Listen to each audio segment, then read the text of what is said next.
नमस्कार। आज हम उत्प्रेक्षा अलंकार के बारे में जानेंगे। बच्चों को जब उत्प्रेक्षा अलंकार की पहचान करनी सिखाई जाती है तो उन्हें कहा जाता है कि जब किसी वाक्य में मानो, मनो, मनहूँ, जानो, जनु, जनहूँ जैसे शब्द आते हैं तब उत्प्रेक्षा अलंकार होता है। पहचान के लिए यह ट्रिक उपयोगी है। प्रश्नोत्तर के लिए बच्चों को उत्प्रेक्षा की परिभाषा याद करवा दी जाती है। उत्प्रेक्षा की परिभाषा है, जब उपमेय में उपमान से भिन्नता जानते हुए भी उपमेय में उपमान की संभावना दिखाई जाए तब उत्प्रेक्षा अलंकार होता है।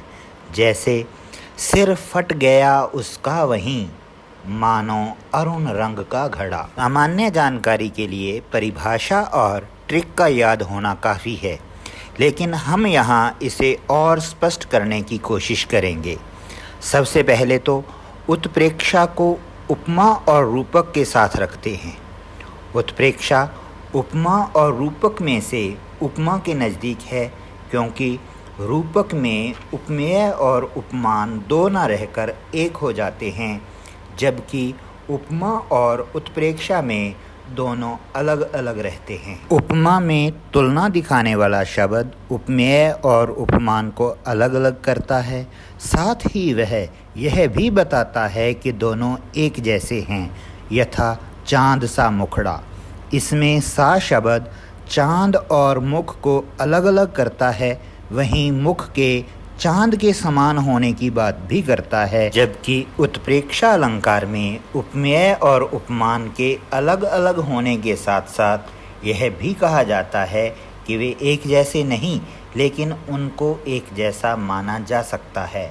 उपमा अलंकार के इसी उदाहरण को उत्प्रेक्षा में बदलना हो तो हम कहेंगे मानो चांद सा मुख। अर्थात उपमा अलंकार में उपमेय और उपमान की समानता दिखाई जाती है, जबकि उत्प्रेक्षा अलंकार में उपमेय और उपमान के समान होने की कल्पना की जाती है। यह कल्पना ठीक वैसे ही है जैसे गणित में किसी चर के पता न होने पर मान लिया जाता है।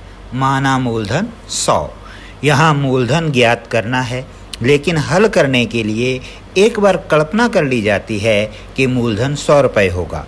बस ऐसा ही उत्प्रेक्षा में होता है। हम पूर्व में दिए गए उत्प्रेक्षा अलंकार के उदाहरण को यहाँ समझते हैं। सिर फट गया उसका वहीं, मानो अरुण रंग का घड़ा। यहाँ एक तरफ फटा हुआ सिर है, दूसरी तरफ अरुण अर्थात लाल रंग का घड़ा है। सिर फटने पर लाल रंग का खून निकलता है। कवि फटे हुए सिर को देखकर कल्पना करता है कि सिर फटने पर वही स्थिति है जैसी लाल रंग के घड़े के फूटने पर होती है। इसी उदाहरण को हम उपमा में बदलना चाहें तो होगा अरुण रंग के घड़े सा फट गया सिर। अब हम उत्प्रेक्षा अलंकार के कुछ अन्य उदाहरण देखते हैं। उस वक्त मारे क्रोध के तनु कांपने उनका लगा, मानो हवा के जोर से सोता हुआ सागर जगा। सोहत ओढ़े पीतपट श्याम सलोने घात, मानो नीलमणि सैल पर आतप पर्यो प्रभात। कहती हुई यों उत्तरा के नेत्र जल से भर गए, हिमकणों से पूर्ण मानो हो गए पंकज नए। अति कटु वचन कहत ककेई, मानो लोन जरे पर देई। आशा है आपको यह जानकारी उपयोगी लगी होगी। धन्यवाद।